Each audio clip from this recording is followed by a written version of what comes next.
What is a democracy? A democracy is when the people of a country vote for their elected officials. The people get to decide who leads them, for good or for bad, it is their choice. But for the people to make an educated choice on who should lead them, they must be educated and up to date on what those political figures stand for. For this, the people of a country need an unbiased media to give them this information. This is where the problem of biased media appears.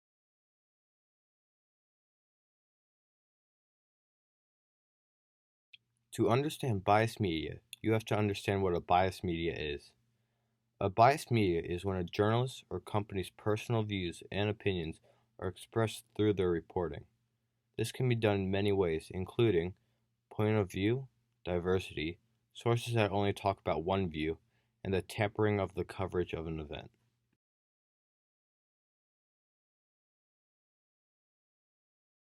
People don't like to hear things that they don't agree with. If they hear an idea that doesn't agree with what they believe, then they reject that other idea. This is how strife is caused in the world, when people don't listen to others' ideas and try to convert those others to their way of thinking. A biased media causes strife and turmoil in a democratic society. When the people of the country are opposed to each other, this means that they are not looking at what is going on outside their little argument. An example of this is in 2017. With the media complaining about Trump's election, China set up a military base in Djibouti, an act that only a few years earlier China stated again and again that they would never do. But was this a major event talked about by news stations? No. They were too busy focusing on the new president's antics to talk about a massive power play on China's part. Another example is that now on multiple occasions, major news companies have mostly ignored a booming U.S. economy in order to focus on the Democrats pushing for Trump's impeachment.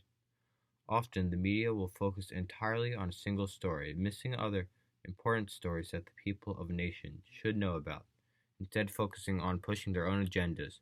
You can't see the forest if you're only focusing on one tree.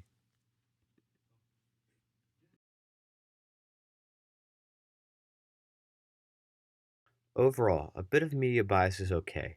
It would be almost impossible to have a media that doesn't have any bias whatsoever. But the problem occurs when journalists express extremely biased opinions when their job is to tell the news straight and simple. But instead, the media is giving the population faulty facts and information, which in turn will lead to an uninformed and divided public. This problem strikes at all layers of our society, from the poor to the rich. Lies and fake news spread to all corners of our society, spreading false narratives.